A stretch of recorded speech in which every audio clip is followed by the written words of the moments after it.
ഇന്നൊരു നാടൻ വേട്ടക്കഥയാണ് പറയുന്നത്. നമ്മുടെ നാട്ടിലെ കഥയല്ല, അങ്ങ് ബംഗാളിലെ നാടൻ വേട്ടക്കഥ. നമ്മുടെ ഇട്ടൻ മാത്തുക്കുട്ടിയെ പോലെയും ടി.എം. ഇട്ടനെയും പോലെ എല്ലാ നാട്ടിലും പ്രാദേശിക ശിക്കാരികളുണ്ടെന്നറിയാമല്ലോ. അവർക്ക് പറയുവാനായിട്ട് രസകരമായിട്ടുള്ള നിരവധി കഥകളുമുണ്ട്.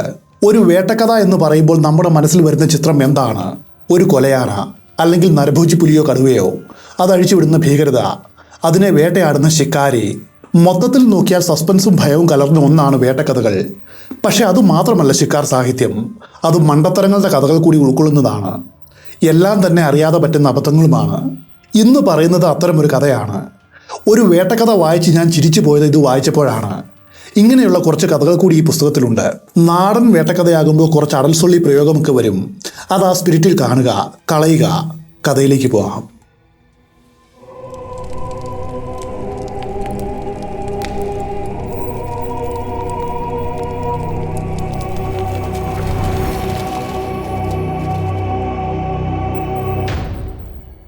Ding Ding Ding.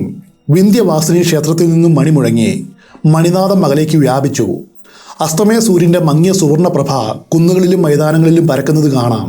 മുകളിൽ നിന്നും നോക്കുമ്പോൾ കാടിന്റെ ഇടയിലൂടെ ക്ഷേത്രത്തിന്റെ ഗോപുരം അല്പമായിട്ട് കാണാം. ഹനുമാൻജിയുടെ ക്ഷേത്ര ഗോപുരവും ഇവിടെ നിന്നാൽ വ്യക്തമായിട്ട് കാണുവാൻ കഴിയുന്നുണ്ട്. ആ ക്ഷേത്രത്തിന് സമീപത്തായിട്ട് വലിയ മുളകളിൽ കെട്ടിയ ചുവന്ന ഹനുമാൻ പതാകകൾ സായന്തന കാറ്റിൽ പാറി പറക്കുന്നു. വളരെ താഴെയായിട്ട് ഗംഗാ നദിയുടെ കാവി നിറത്തിലുള്ള ശാന്തമായ ചിത്രം കാണാം. അല്പനേരം കൂടി കഴിഞ്ഞാൽ ഇവിടെ നിന്നും വൈകുന്നേരത്തെ ട്രെയിൻ പോകുന്നത് കാണുവാൻ സാധിക്കും. ചുക് ചുക് ശബ്ദവും ഉയർത്തി വിന്ധ്യാചൽ സ്റ്റേഷനിൽ നിന്നും ഒരു വിരഹിയെ പോലെ അത് അലഹാബാദിലേക്ക് പോകും. മുകളിൽ നിന്നും നോക്കുമ്പോൾ ട്രെയിൻ ഒരു തീപ്പെട്ടി പോലെ തോന്നും. ഞാൻ നെല്ലിമരങ്ങളുടെ ചുവട്ടിക്കിടന്ന് അല്പനേരം വിശ്രമിക്കുകയായിരുന്നു. അന്ന് ഉച്ചതിരിഞ്ഞുള്ള മുഴുവൻ സമയവും ഈ കുന്നുകൾക്ക് മുകളിലൂടെ ഒരു കൂട്ടം ചിങ്കാരമാനുകളുടെ പിന്നാലെ റൈഫിളും തോളിലേറ്റി അലഞ്ഞു തിരിഞ്ഞൊരു നായയെപ്പോലെ ഞാൻ തളർന്നിരുന്നു. ഇനി രാത്രിയാവണം. അതിനുശേഷമാണ് ഞാൻ വളഞ്ഞ വഴിയിലൂടെ ശിവപുരിയിലെ എൻ്റെ വീട്ടിലേക്ക് പോകൂ. കാരണം പകൽ വെളിച്ചത്തിൽ സമാധാനപ്രിയരായ ഭക്തരുടെ മുൻപിലൂടെ റൈഫിളും തോളിത്തൂക്കി മൃഗീയമായ നിരീശ്വരവാദത്തിന്റെ പ്രതീകമായിട്ട് ഞാൻ പോകുന്നത് അവരിൽ പലർക്കും അത്ര ഇഷ്ടപ്പെട്ടുവെന്ന് വരില്ല. ഇത് എനിക്കും അറിയാം. ഞാൻ മരത്തടിയിൽ ചാരിക്കിടന്ന് ഗംഗയുടെ മണത്തിട്ടകൾക്ക് മുകളിലൂടെ വട്ടമിട്ട് പറക്കുന്ന ഒരു കൂട്ടം സുവർണ വർണ്ണമുള്ള ചക്രവാക പക്ഷികളെ അലക്ഷ്യമായിട്ട് നോക്കിക്കിടന്നു. അപ്പോഴാണ് വളരെ ദൂരെയായിട്ട് കുന്നിന് മുകളിലായിട്ട് ഏറെക്കുറെ തരിശായ പീഠഭൂമിയിലൂടെ ഒരു കറുത്ത പൊട്ട ഇവിടേക്ക് നീങ്ങി വരുന്നത് എൻ്റെ ശ്രദ്ധയിൽപ്പെട്ടത്. ഞാൻ ആകാംക്ഷയോടെ ആ ദിക്കിലേക്ക് തന്നെ നോക്കി. പതുക്കെ പതുക്കെ ആ പൊട്ട വലുതായിക്കൊണ്ടിരുന്നു. വലുതായി വന്നത് സൈക്കിൾ ചവിട്ടുന്ന ഒരാളായിട്ട് മാറി. സൈക്കിൾ അടുത്തെത്തിയപ്പോൾ ഞാൻ കണ്ടു, ലുങ്കി ധരിച്ചൊരു പ്രദേശവാസിയാണ് വരുന്നത്. അയാളുടെ മുതുകിലൊരു സ്ലിങ്ങും ഇരട്ടക്കുഴ തോക്കും കെട്ടിവെച്ചിട്ടുണ്ട്. ഞങ്ങൾ രണ്ടുപേരും പരസ്പരം കണ്ടു. അല്പം ഒന്ന് അമ്പരന്നു. സൈക്കിളിൽ നിന്നും വളരെ വിചിത്രമായിട്ടുള്ള രീതിയിൽ ലുങ്കി ഒതുക്കി പിടിച്ച് അയാൾ വേഗത്തിൽ ഇറങ്ങി. എന്നിട്ട് കൈ ഉയർത്തി ഇങ്ങനെ പറഞ്ഞു, സലാം ഹുസൂർ. ഞാനും എഴുന്നേറ്റിരുന്ന് പറഞ്ഞു, വലൈക്കും സലാം. അയാൾ സൈക്കിൾ നിലത്ത് കിടത്തി. എന്നിട്ട് എൻ്റെ അടുത്ത് വന്നിരുന്ന സന്തോഷത്തോടെ സംസാരിക്കുവാൻ തുടങ്ങി. അയാൾ പറഞ്ഞു തൻ്റെ പേര് ഫൈജു എന്നാണ്. ഫൈജുവിൻ്റെ പിതാവ് ഒരു മൗലവിയാണ്, അമ്മാവൻ ഹാജിയാരും. അദ്ദേഹം 4 തവണ മക്കത്ത് ഹജ്ജിന് പോയിട്ടുണ്ട്. എങ്കിലും അവരുടെ ആ ഗുണസമ്പന്നമായ കുടുംബത്തിൽ വിദ്യാഭ്യാസമില്ലാത്ത പ്രാകൃതനായിട്ടുള്ളൊരു തെമ്മാടിയുണ്ട്. അതാണ് ഫൈജു. ഞാൻ ഫൈജുവിനോട് വീട് എവിടെയാണെന്ന് ചോദിച്ചു. അയാൾ ഇടത് കൈ ഉയർത്തി ചൂണ്ടുവിരൽ നീട്ടി. അവിടെയുള്ള മലഞ്ചെരുവിനും അപ്പുറത്തായിട്ട് വളരെ ദൂരെയായിട്ട് ബജ്ര പാടങ്ങൾ സായാഹ്ന വെയിലിന്റെ സുവർണ വെളിച്ചം പറ്റി മഞ്ഞ നിറത്തിൽ കിടക്കുന്നത് കാണാം. അവിടെ നിന്നും 2 ക്രോശ് ദൂരം വടക്കോട്ട് മാറിയാൽ തൻ്റെ വീടെത്തും, ഫൈജു പറഞ്ഞു. എനിക്ക് വേട്ടയോട് വലിയ കമ്പമാണ്. ഈ ഒരു പരിപാടിക്ക് വേണ്ടിയാണ് എൻ്റെ ജീവിതം സമർപ്പിച്ചത്. അതുകൊണ്ട് ജീവിതം നശിച്ചുവെന്ന് വേണമെങ്കിൽ പറയാം, ഫൈജു വളരെ ആവേശത്തോടെ പറഞ്ഞു. എന്നിട്ട്, ഹുസൂർ, എൻ്റെ കൂടെ ഒരു തവണയെങ്കിലും നിങ്ങൾ വേട്ടയ്ക്ക് വരണം. അത് എൻ്റെ പൂർവികരെ ബഹുമാനിക്കുന്നതിന് തുല്യമാണ്. വലിയൊരു ബഹുമതിയാണത്. ഹുസൂർ എൻ്റെ കൂടെ വന്നാൽ എന്താണ് യഥാർത്ഥ വേട്ടയെന്ന് ഞാൻ കാണിച്ചു തരാം. കാരണം ഇവിടെയുള്ള മറ്റു വേട്ടക്കാർക്ക് അറിയാത്ത രഹസ്യമായിട്ടുള്ള കൊടുങ്കാടുകളെക്കുറിച്ച് എനിക്കറിയാം. അവിടെ എത്തിയാൽ പിന്നെ ഒന്നും നോക്കണ്ട. മ്ലാവിനെ വേണമെങ്കിൽ മ്ലാവ്, കടുവയെ വേണമെങ്കിൽ കടുവ, അങ്ങനെ തുടങ്ങി കേഴമാൻ, കാട്ടുപന്നി, ചിങ്കാര, പുള്ളിമാൻ, ഇതെല്ലാം അവിടെയുണ്ട്. ഒന്നിനും യാതൊരു പഞ്ഞവുമില്ല. അവിടെ മൃഗങ്ങൾ നിറഞ്ഞു നിൽക്കുകയാണ്. മറ്റു മൃഗങ്ങളുടെ കാര്യമെടുത്താലും ഇതുതന്നെയാണ് അവസ്ഥ.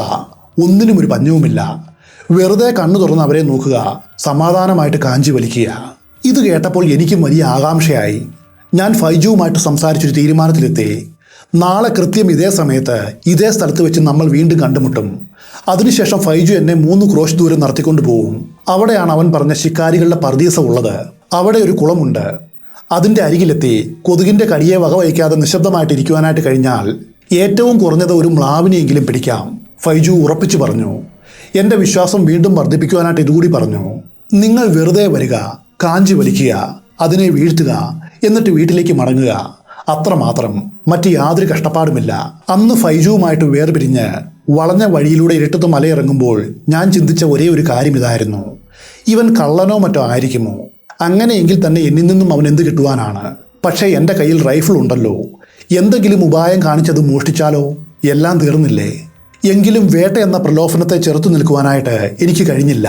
പിറ്റേ ദിവസം തലേന്ന് പറഞ്ഞതുപോലെ നിശ്ചയിച്ച സ്ഥലത്ത് വെച്ച് കൃത്യസമയത്ത് ഫൈജുവുമായിട്ട് കൂടിക്കാഴ്ച നടന്നു.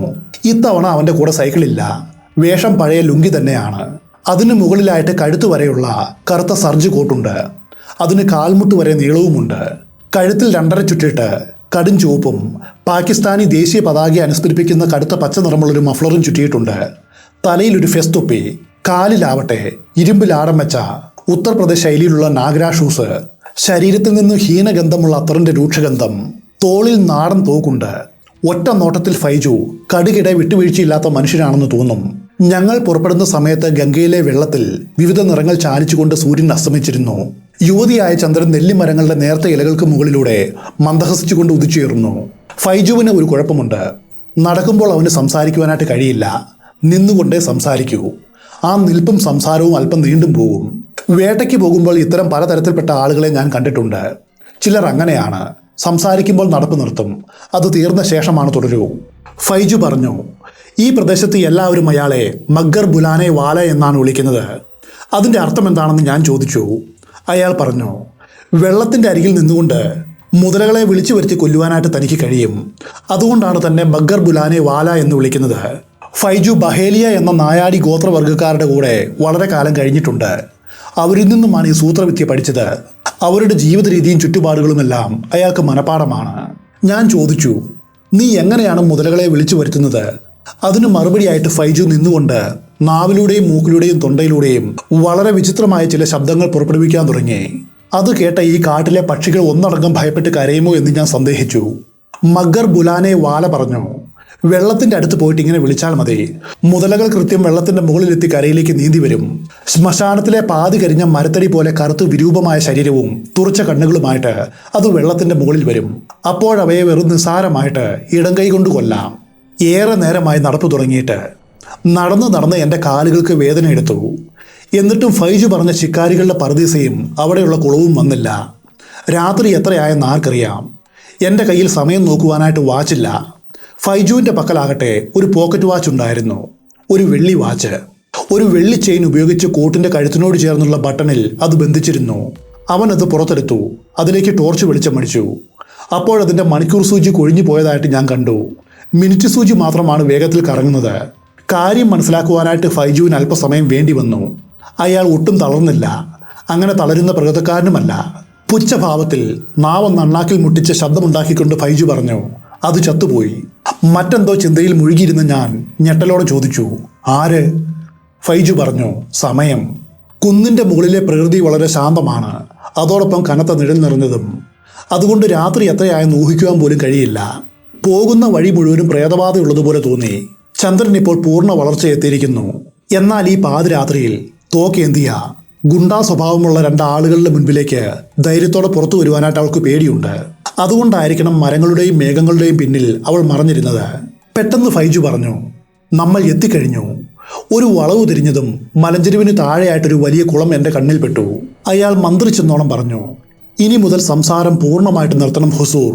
ആ എതിർവശത്തുള്ള ചെരുവുണ്ടല്ലോ, അവിടെ മുതിര നട്ടിട്ടുണ്ട്. അതുകൊണ്ട് ഇവിടേക്ക് തീർച്ചയായിട്ടും മ്ലാവുകൾ വരും. എന്നാൽ ആ വളവ് തിരിഞ്ഞു വന്ന് കുളത്തിനോട് ചേർന്നുള്ള കാട് കണ്ടതും എനിക്കൊരു കാര്യം മനസ്സിലായി. ഈ സ്ഥലത്ത് മ്ലാവ് വരുവാനായിട്ട് യാതൊരു സാധ്യതയുമില്ല. കുളത്തിൻ്റെ മുൻപിലായിട്ട് കാണപ്പെടുന്ന കുന്നു പരിശോധിച്ചാലും ഇത് വേട്ടയ്ക്ക് പറ്റിയ സ്ഥലമല്ല എന്നുറപ്പാണ്. അത് വെറും ഒരു മൺതിട്ട പോലെ തോന്നി. ആ സ്ഥലം വേട്ടയ്ക്ക് പറ്റിയതാണോ? എൻ്റെ സംശയം മാറിയില്ല. എങ്കിലും ഫൈജു ഈ പ്രദേശവാസിയാണല്ലോ, അതുകൊണ്ട് അയാളുടെ വാക്കുകൾ വിശ്വസിക്കാം. അതായിരിക്കും ബുദ്ധി. അങ്ങനെ അയാളുടെ വാക്കും വിശ്വസിച്ച് ഒരു വലിയ ഇലവ് മരത്തിന് പിന്നിലായിട്ട് ഞാൻ പതുങ്ങിയിരുന്നു. അവിടെ ഇരുന്നു കൊണ്ട് ചുറ്റുപാടും വളരെ ശ്രദ്ധയോടെ നിരീക്ഷിക്കുവാൻ തുടങ്ങി. കുളത്തിൻ്റെ ഏതു ഭാഗത്തും മ്ലാവ് വന്നാലും സാരമില്ല, അവിടം തോക്കിൻ്റെ പരിധിക്കുള്ളിലാണ്. എൻ്റെ റൈഫിളിൻ്റെ ആവശ്യമില്ലെന്ന് വേണമെങ്കിൽ പറയാം. ഫൈജുവിൻ്റെ ആവേശം കണ്ടപ്പോൾ അവന് തന്നെ വെടിവെക്കുവാനായിട്ട് ഒരവസരം നൽകണമെന്ന് ഞാൻ തീരുമാനിച്ചു. കാരണം അടുത്ത കാലത്താണ് ഞാൻ പലാമു, ഹസാരിബാഗ്, കോഡർമ, ഒറീസ തുടങ്ങിയ സ്ഥലങ്ങളിൽ വേട്ടയാടി ധാരാളം മ്ലാവുകളെ പിടിച്ചത്. ആർത്തി പാടില്ല, അല്പം ഔദാര്യം കാണിക്കണം. ഈ കാര്യം ഞാൻ അവനോട് പറഞ്ഞു. അപ്പോഴവന് വലിയ സന്തോഷമായി. താങ്കളുടെ നല്ല മനസ്സിന് നന്ദി, ഫൈജു പറഞ്ഞു. ഞങ്ങൾ അവിടെ ഇരിപ്പോടിരിപ്പാണ്. മ്ലാവ് പോയിട്ട് അവിടെയെങ്കും യാതൊരു മൃഗത്തിൻ്റെയും അനക്കമില്ല. എന്തിനേറെ രാത്രിയുടെ നിശബ്ദതയിൽ കാട്ടലികളോ പ്രാണികളോ അനങ്ങുന്ന ശബ്ദം പോലും കേൾക്കുവാനില്ല. രാത്രി പതുക്കെ ഇഴഞ്ഞു നീങ്ങി. ഒരു മൂങ്ങ മാത്രം ഇടയ്ക്കിടയ്ക്ക് വിശാലമായിട്ട് പടർന്ന ഒരു ആൽമരത്തിൻ്റെ മുകളിലൂടെ പറന്ന് കളിച്ച് നടക്കുന്നുണ്ട്. അതിൻ്റെ ശബ്ദവും കേൾക്കാം. നല്ല തണുപ്പുമുണ്ട്. മരങ്ങളുടെ ഇലകളിൽ നിന്നും മഞ്ഞുതുള്ളികൾ ഇറ്റിറ്റ് വീഴുന്നുമുണ്ട്. എന്തോ കരുണ തോന്നിയിട്ടായിരിക്കാം ചന്ദ്രൻ ഇപ്പോൾ മറനീക്കി പുറത്തു വന്നിരിക്കുന്നു. അതുകൊണ്ട് കുളത്തിൻ്റെ മറുവശം വളരെ വ്യക്തമായിട്ടും കാണാം. ടോർച്ച് കൈവശമുണ്ട്. എങ്കിലും അത് ഉപയോഗിക്കേണ്ടി വരുമെന്ന് തോന്നുന്നില്ല. അപ്പോഴാണ് പെട്ടെന്ന് വളരെ അടുത്തു നിന്നും ഒരു നായ കുരച്ചത്. ഞാൻ ഞെട്ടിപ്പോയി. കൊടുങ്കാട്ടിൽ വളർത്തുനായോ? കാരണം ഇത് കാട്ടുനായുടെ കുരയല്ല.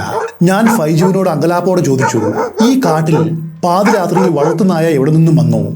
അവൻ വളരെ നിസ്സാരമായിട്ട് പറഞ്ഞു, അടുത്തു തന്നെ ഒരു ഗ്രാമമുണ്ട്. മിർസാപൂർ ജില്ലയിലെ പ്രശസ്തരായിട്ടുള്ള വടി വീശുന്നവരുടെ ഗ്രാമം, അതായത് ഗുണ്ടകളുടെ ഗ്രാമം. ഇവിടുത്തെ ആളുകൾക്ക് 6.5 അടി പൊക്കവും അവരുടെ വടികൾക്ക് 7 അടി നീളവുമുണ്ട്. ഹുസൂർ, ഞാൻ ഉദ്ദേശിച്ചത് വടി എന്നാണ്, അതായത് ലാത്തി. ഞാൻ മനസ്സിലായെന്ന മട്ടിൽ തലയാട്ടി. എത്ര നേരം അവിടെ ഇരുന്നുവെന്ന് എനിക്കറിയില്ല. മയക്കം വന്നു. നേരം വെളുക്കാറായിരിക്കുന്നു. രാത്രി ഏകദേശം 3-3:30 കാണും. പെട്ടെന്നൊരു ശബ്ദം കേട്ട് ഞാൻ ഞെട്ടി ഉണർന്നു. കണ്ണു തുറന്നു നോക്കിയപ്പോൾ കണ്ടത് മുതിരപ്പാടത്തിന്റെ ഭാഗത്തു നിന്നും കുളമ്പുകളുടെ ശബ്ദമുണ്ടാക്കിക്കൊണ്ടൊരു മ്ലാവ് വരുന്നതാണ്. രാത്രിയുടെ അവസാന യാമമാണ്. മഞ്ഞ് മൂലം നേരിയ ചന്ദ്രവെളിച്ചത്തിൽ ദൂരെ നിന്നും അതിനെ വ്യക്തമായിട്ട് കാണുവാനോ മനസ്സിലാക്കുവാനോ കഴിയുന്നില്ല. കണ്ടിട്ട് തീരെ ചെറിയ ഒന്നാണെന്ന് തോന്നി. അത് കൂടുതൽ അടുത്തേക്ക് വന്നപ്പോൾ അതിൻ്റെ തലയിൽ കൊമ്പുകളില്ലെന്ന് മനസ്സിലായി. കൂടാതെ അല്പം മുടന്തി എന്നോണമാണ് നടക്കുന്നത്. ചിലപ്പോൾ വെടിയേറ്റതായിരിക്കും.